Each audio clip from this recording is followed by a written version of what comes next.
Di tengah kota yang terus membangun dan melupakan masa lalunya, berdiri sebuah apartemen tua berlantai 9. Warnanya kusam, cat mengelupas, dan hanya sebagian unit yang terisi. Warga sekitar menyebutnya Taman Nirwana, meski tak ada yang merasa damai tinggal di sana. Konon, bangunan itu berdiri di atas bekas lahan kuburan massal dari zaman penjajahan. Tapi siapa peduli? Kota selalu butuh ruang, bahkan jika harus menggusur tulang belulang. Raka, seorang mahasiswa tingkat akhir, pindah ke unit 504 karena harga sewanya yang sangat murah. Ia baru putus dari pacarnya dan ingin menjauh dari keramaian. Unit itu sempit, dengan jendela besar yang menghadap ke halaman belakang yang ditumbuhi ilalang liar. Malam pertama, Raka tidur nyenyak. Namun, tepat pukul 2:11 dini hari, ia terbangun karena suara ketukan dari dalam lemari. 3 ketukan, pelan, berulang. Ia membuka lemari kosong. Hanya jaket dan kardus berisi buku. Ia tertawa kecil. Pasti tikus. Tapi malam-malam berikutnya, suara ketukan itu terus datang semakin keras. Disusul suara orang berbisik dari dalam dinding dan lantai yang bergetar halus, seperti ada yang menggali dari bawah. Suatu malam, saat hujan deras, listrik padam. Tangga darurat jadi satu-satunya akses. Saat ia menuruni tangga, Raka menyadari sesuatu yang ganjil. Lantai 4 terasa lebih gelap dan lebih dingin. Tidak ada nomor unit di pintunya. Dinding-dindingnya ditumbuhi jamur hitam. Ia melihat seorang wanita tua berdiri di ujung lorong, membelakanginya. "Bu," sapanya. Wanita itu menoleh. Wajahnya bukan wajah manusia. Kulitnya pucat seperti lilin, matanya kosong dan mulutnya sobek hingga ke telinga. Raka lari turun, tapi tangganya tak berujung. Ia seperti terjebak, mondar-mandir di lantai yang sama. Pagi harinya, ia terbangun di unitnya. Tapi tubuhnya penuh tanah. Di kakinya ada bekas cakaran dan kuku panjang berkarat yang patah. Raka menemui petugas kebersihan tua bernama Pak Taryo, satu-satunya yang bersedia bicara. Dengan tangan gemetar, Pak Taryo menunjukkan peta lama kawasan itu. Tahun 1947, di sini tempat eksekusi massal. Ratusan mayat ditumpuk dikubur tanpa nama. Pemerintah tutup rapat kasus ini. Mereka bangun apartemen di atasnya buat nutupin sejarah kelam. Raka terdiam. Ia menyadari, tiap malam suara yang ia dengar bukan tikus. Itu suara tulang-tulang yang digali. Suara mereka yang tak tenang. Suatu malam, Raka memutuskan merekam semua kejadian. Ia menyalakan kamera dan duduk menunggu pukul 2:11. Saat waktu menunjukkan tepat, lemari terbuka sendiri.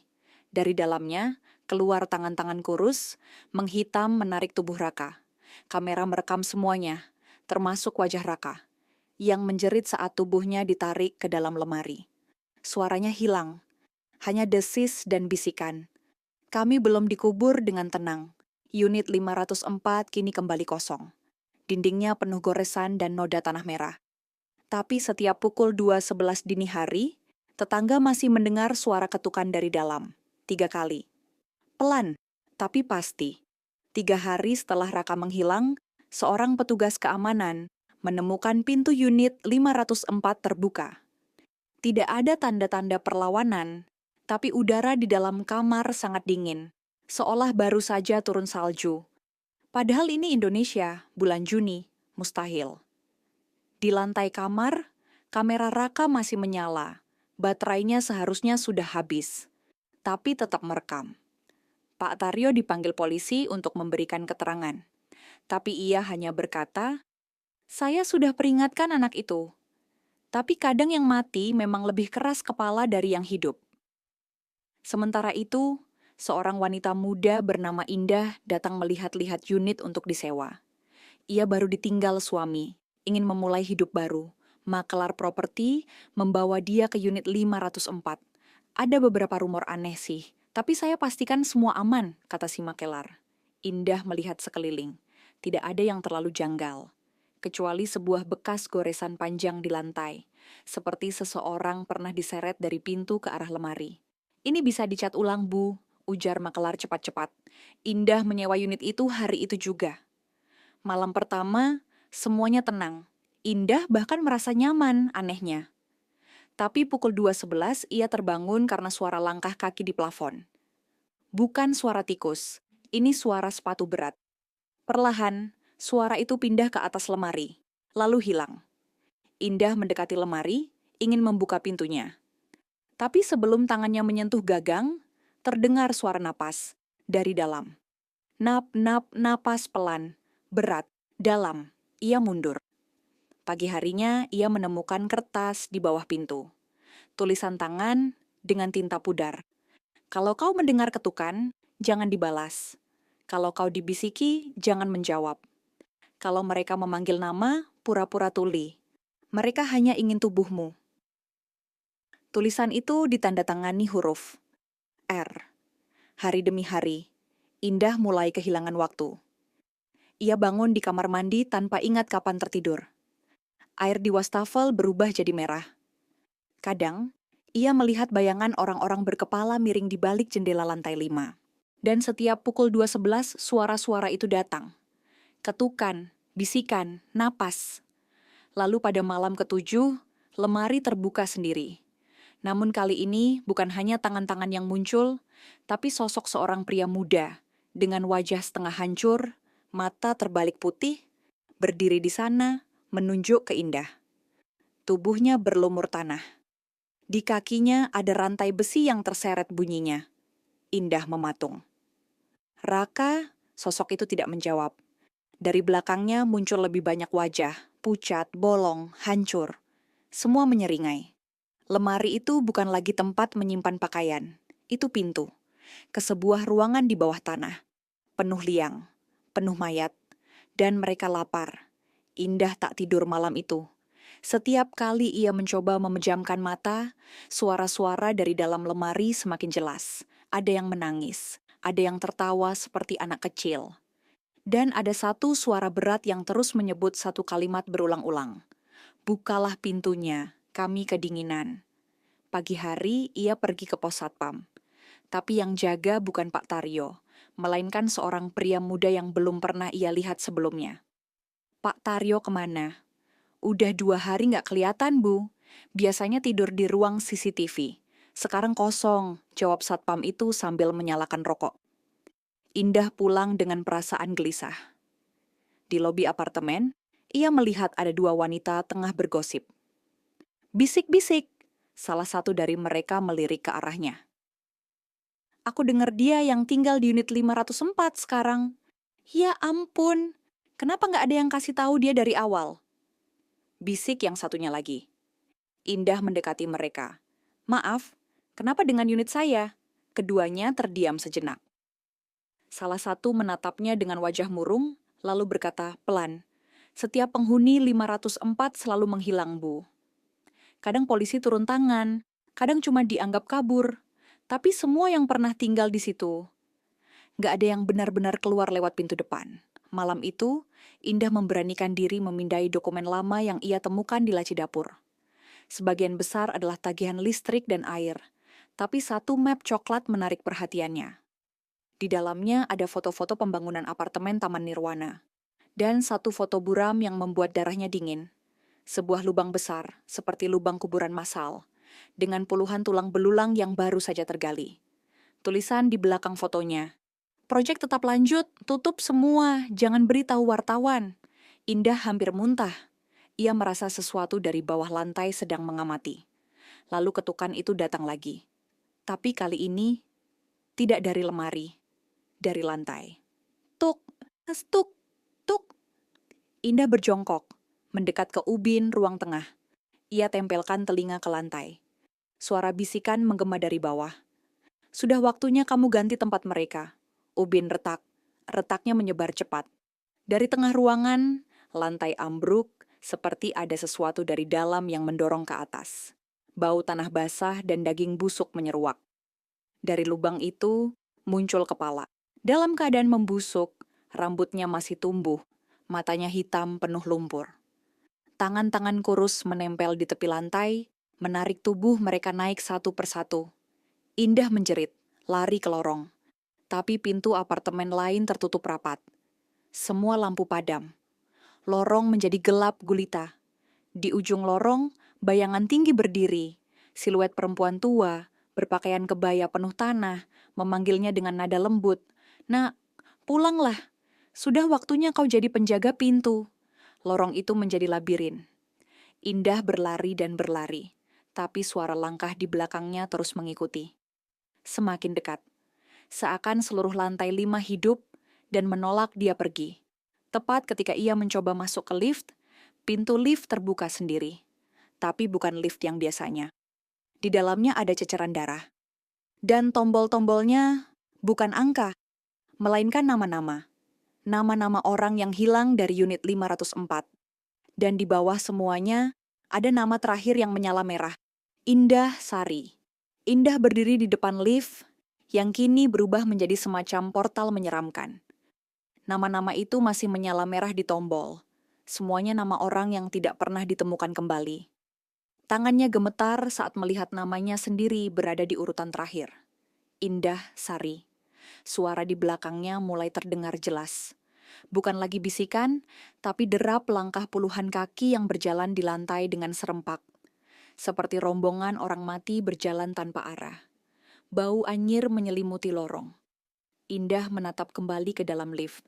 Ia tahu itu bukan jalan keluar, tapi lorong juga bukan tempat aman. Dalam sekejap ia loncat ke dalam lift, dan pintunya tertutup, gelap, sunyi.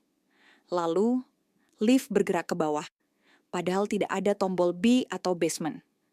Lift terus turun, 2 menit, 5 menit, lalu berhenti dengan hentakan keras. Pintu lift terbuka perlahan.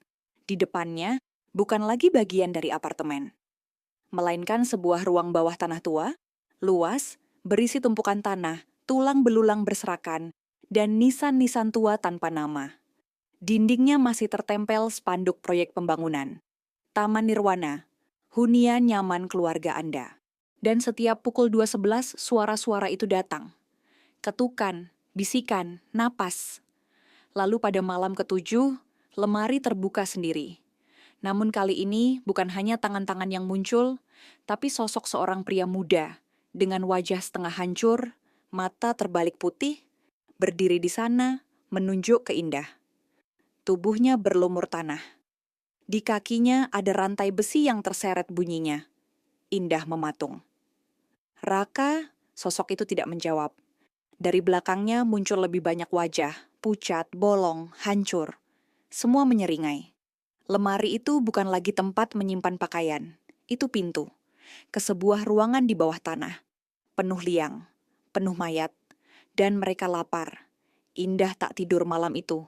Setiap kali ia mencoba memejamkan mata, suara-suara dari dalam lemari semakin jelas. Ada yang menangis, ada yang tertawa seperti anak kecil. Dan ada satu suara berat yang terus menyebut satu kalimat berulang-ulang. "Bukalah pintunya, kami kedinginan." Pagi hari ia pergi ke pos satpam. Tapi yang jaga bukan Pak Taryo, melainkan seorang pria muda yang belum pernah ia lihat sebelumnya. "Pak Taryo kemana?" "Udah 2 hari nggak kelihatan, Bu. Biasanya tidur di ruang CCTV. Sekarang kosong," jawab satpam itu sambil menyalakan rokok. Indah pulang dengan perasaan gelisah. Di lobi apartemen, ia melihat ada 2 wanita tengah bergosip. Bisik-bisik, salah satu dari mereka melirik ke arahnya. "Aku dengar dia yang tinggal di unit 504 sekarang." "Ya ampun, kenapa nggak ada yang kasih tahu dia dari awal?" Bisik yang satunya lagi. Indah mendekati mereka. "Maaf, kenapa dengan unit saya?" Keduanya terdiam sejenak.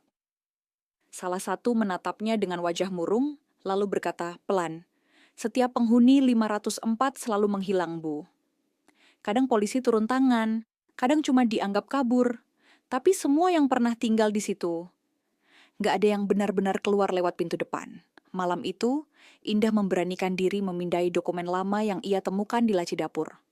Sebagian besar adalah tagihan listrik dan air, tapi satu map coklat menarik perhatiannya. Di dalamnya ada foto-foto pembangunan apartemen Taman Nirwana. Dan satu foto buram yang membuat darahnya dingin. Sebuah lubang besar, seperti lubang kuburan massal, dengan puluhan tulang belulang yang baru saja tergali. Tulisan di belakang fotonya, "Proyek tetap lanjut, tutup semua, jangan beritahu wartawan." Indah hampir muntah. Ia merasa sesuatu dari bawah lantai sedang mengamati. Lalu ketukan itu datang lagi. Tapi kali ini, tidak dari lemari, dari lantai. Tuk, tuk, tuk. Indah berjongkok, mendekat ke ubin ruang tengah. Ia tempelkan telinga ke lantai. Suara bisikan menggema dari bawah. "Sudah waktunya kamu ganti tempat mereka." Ubin retak. Retaknya menyebar cepat. Dari tengah ruangan, lantai ambruk, seperti ada sesuatu dari dalam yang mendorong ke atas. Bau tanah basah dan daging busuk menyeruak. Dari lubang itu, muncul kepala. Dalam keadaan membusuk, rambutnya masih tumbuh, matanya hitam penuh lumpur. Tangan-tangan kurus menempel di tepi lantai, menarik tubuh mereka naik satu persatu.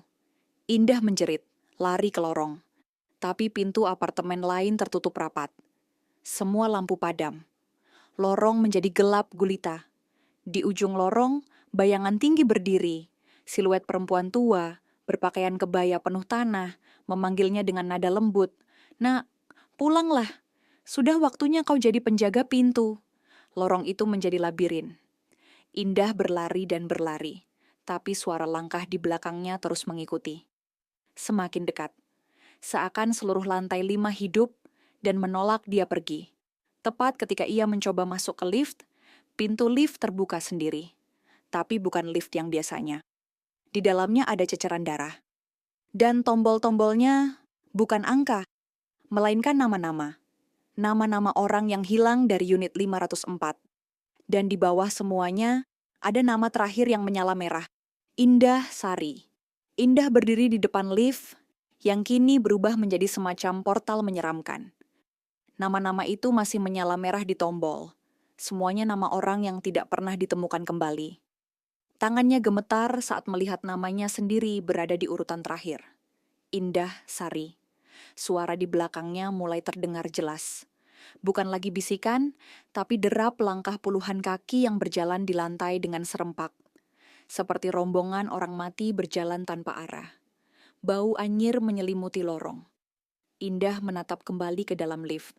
Ia tahu itu bukan jalan keluar, tapi lorong juga bukan tempat aman. Dalam sekejap ia loncat ke dalam lift, dan pintunya tertutup, gelap, sunyi.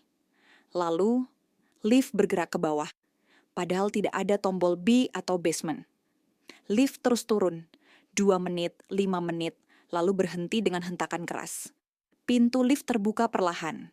Di depannya, bukan lagi bagian dari apartemen, melainkan sebuah ruang bawah tanah tua, luas, berisi tumpukan tanah, tulang belulang berserakan, dan nisan-nisan tua tanpa nama. Dindingnya masih tertempel spanduk proyek pembangunan. Taman Nirwana, hunian nyaman keluarga Anda.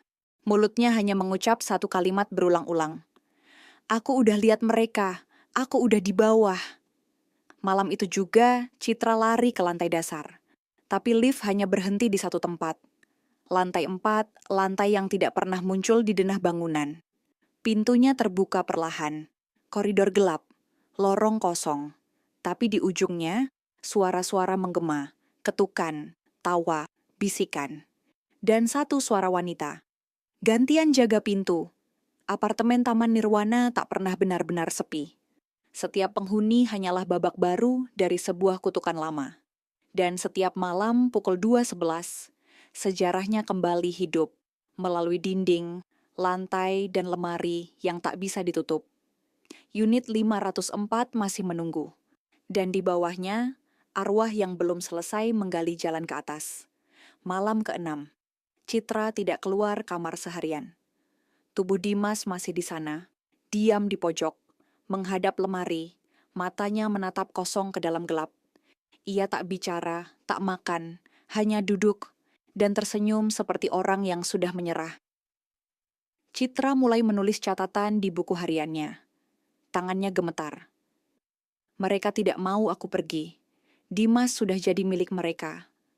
Aku mendengar suara-suara dari lantai bawah, seperti ada pengajian yang diputar mundur atau anak-anak tertawa dengan mulut penuh tanah.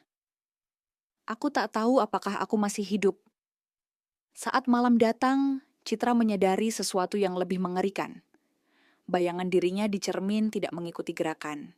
Saat ia mengangguk, bayangannya diam. Saat ia mundur, bayangan itu melangkah ke depan. Lalu tersenyum pelan. Pukul 2.11. Ketukan kembali terdengar. Kali ini bukan dari dalam lemari. 3 titik, 3 arah. Lemari, plafon, dan lantai. Citra memeluk tubuhnya. Ia menyalakan kamera tua yang ia temukan sebelumnya, menaruhnya di atas meja, dan mulai merekam dirinya. Kalau ada yang menemukan ini, tolong bakar unit ini. Jangan renovasi, jangan dijual. Kuburkan kembali semuanya. Di belakangnya, pintu lemari terbuka sendiri. Tanpa suara. Rambut panjang menjuntai keluar terlebih dahulu. Lalu 2 tangan kurus mencengkeram ambang pintu. Sosok perempuan berkebaya muncul perlahan, matanya kosong, bibirnya robek hingga ke pipi, dan dari mulutnya keluar suara ribuan orang berbicara bersamaan. Sudah waktunya. Citra mencoba lari ke balkon, tapi di luar bukan kota yang ia kenal. Langit merah darah, gedung-gedung miring, dan jalanan dipenuhi sosok-sosok tak berkepala berjalan perlahan. Dunia telah berubah. Atau mungkin unit ini bukan lagi di dunia. Sementara itu, di pos Satpam, Pak Taryo kembali. Wajahnya lebih tua dari sebelumnya, rambutnya memutih seluruhnya. Ia menatap layar CCTV yang menunjukkan unit 504. Gambar kabur berwarna hijau pudar. Tapi ada satu hal yang terlihat jelas. Citra sedang berdiri di depan lemari terbuka, dikelilingi bayangan yang tidak bisa dihitung jumlahnya. Sosok-sosok itu seperti berasal dari masa lalu. Berpakaian tentara zaman Belanda, pakaian rakyat jelata tahun 40-an, anak-anak kecil tanpa mata. Pak Taryo menghela napas. Lagi-lagi, sudah waktunya diganti. Ia mengambil buku tua dari laci. Sampulnya hitam, dengan simbol segel tanah kuno di tengahnya. Ia membuka halaman terakhir. Ada daftar nama. Raka Indahsari Dimas Citra. Dan 1 baris kosong, lalu pena di tangan Pak Taryo mulai bergerak sendiri. Mengisi nama kelima. 1 minggu kemudian. Unit 504 kembali kosong. Agen properti mengiklankannya lagi dengan diskon besar. Dan seorang pemuda bernama Tegar, pegawai kantoran yang baru saja dipindahkan kerja ke kota, tertarik melihat iklan itu. Saat ia mengetuk pintu unit itu, daun pintunya perlahan terbuka sendiri, seolah sudah menunggunya. Dan siklus pun dimulai lagi. Karena apartemen itu tidak sekadar dibangun di atas kuburan massal. Ia dibangun di atas luka yang tak pernah sembuh. Dan luka itu setiap malam pukul 2.11 membuka dirinya. Tegar resmi pindah ke unit 504. Di malam pertama, ia langsung merasakan hawa dingin menusuk, meski AC dimatikan. Tapi ia bersikap wajar. Ia tak tahu kisah lama unit itu. Tak tahu apa yang tertanam di bawah lantainya. Pukul 2.11 dini hari, ia terbangun. Ada ketukan 3 kali dari lemari. Ia membuka pintu lemari perlahan kosong. Tapi di lantai ada tanah basah. Di atasnya tergeletak kamera tua. Saat ia nyalakan, video terakhir menampilkan wajah Citra, menangis, berbisik, "Jangan lanjutkan, jangan jadi kami." Tegar menutup kamera. Saat menoleh, bayangannya di kaca tersenyum padanya. Keesokan harinya, penghuni lain mendengar jeritan dari unit 504. Tapi seperti biasa, tak ada yang berani mengetuk. Unit itu kembali diam, tapi tak pernah kosong. Karena setiap generasi akan selalu ada yang terpilih, terjebak, dijadikan penjaga. Dan unit 504 terus menunggu korban berikutnya. Dengan lemari yang tak pernah bisa dikunci.